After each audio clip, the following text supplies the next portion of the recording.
The lock that changed Crestfield. I'd barely twisted the last screw into my brand new deadbolt when the slap of cheap flip-flops shattered the morning calm, each step a furious punctuation, like a mallard on a warpath.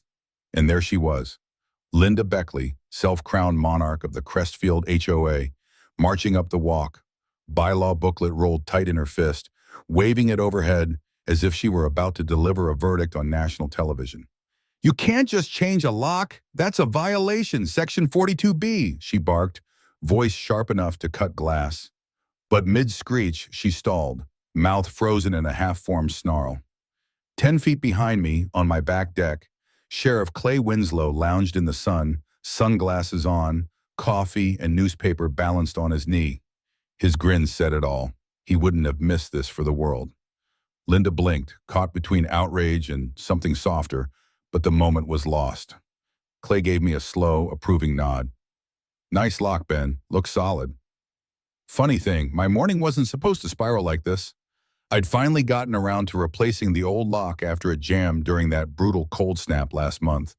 But with Linda freshly re-elected HOA president by a single suspicious vote, and I'd bet she found a way to cast it twice, she'd transformed into the neighborhood's self-appointed warden.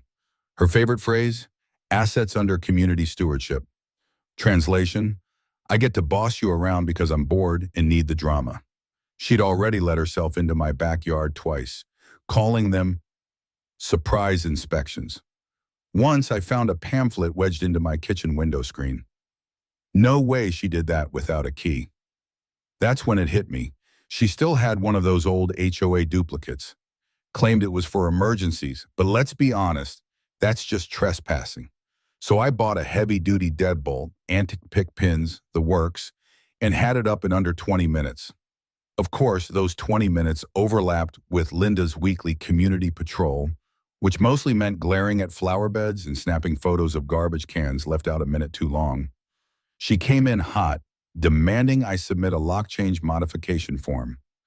I told her I'd be happy to engrave it in bronze if she wanted. She didn't laugh. She was winding up for round two, but Clay just leaned forward, casual as you please. "Linda, are you really saying he needs HOA permission to change the lock on his own house? The one he pays for, that you don't even own?" Linda smoothed her blouse, trying to regain her composure. "Well, technically, modifications to exterior access features require board review under Section 42B. I cut her off, holding up the latest bylaw printout. Section 42B was repealed in August 21. Here's the transcript. You even nodded when it passed. Her face twisted, sour as a lemon. She glanced at Clay, but he just sipped his coffee, bored. Then I dropped the real reason for the new lock. Someone came into my house last week. Nothing stolen, but things were moved. Pantry door wide open, faucet dripping, thermostat messed with. My neighbor's camera caught a guy going in with a key I never gave out. That's why I changed the lock. And yeah, I filed a report. Linda went pale. I don't know anything about that. You're the one who keeps the key list, right? For emergencies? That's not what happened, she stammered. That's not what the footage shows. And I've got a copy. Want to see? Clay stood up, slow and deliberate.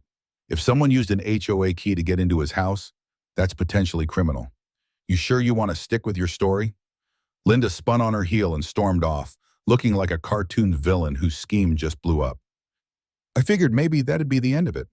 But 4 hours later, an email landed in my inbox from the HOA communications desk. Let's be real, just Linda with a fancier signature. Subject, immediate violation, lock change without authorization. She still didn't get it. She thought I was just another pushover. But I'd spent weeks combing through HOA records, even tracked down Marvin Peters, our ex-secretary, who'd quit halfway through his term after accusing Linda of rewriting board decisions behind closed doors. Marvin mailed me a flash drive, meeting recordings, email chains, and one golden clip. Linda herself, 221, saying, I suppose people should have the right to change their locks. I didn't go nuclear, not yet. I wanted to see how far she'd push it. Next day, she taped a paper notice, illegally by the way, to my window. Emergency board session to discuss acts of noncompliance. Closed session, no residents allowed. I showed up anyway. Didn't even try to go inside.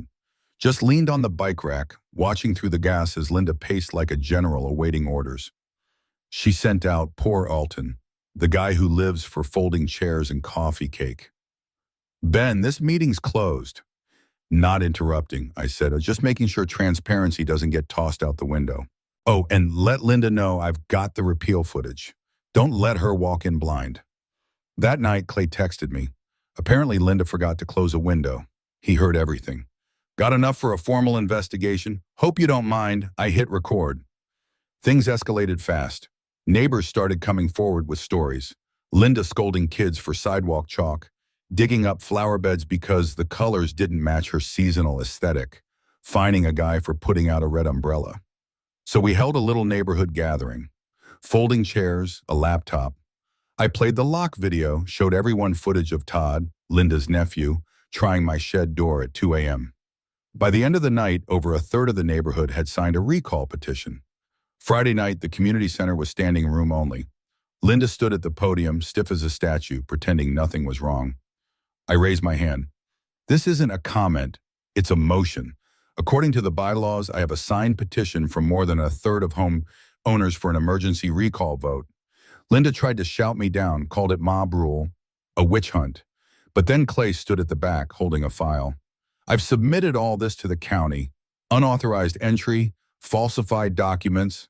Want to dispute it? I've got time. Silence. The vote was called. 67% voted to remove her right then and there. She left with Todd trailing behind, not a word, just the click of her heels echoing her defeat. You'd think that'd be the end. But 3 days later, I got a letter, legal notice.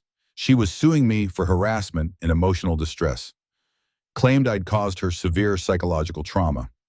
I laughed, then got curious. What was she hiding? That's when we found the hard drive, HOA budget archives, payments to Beckley Greenscaping, her sister's company, over $3,000 in 2 years.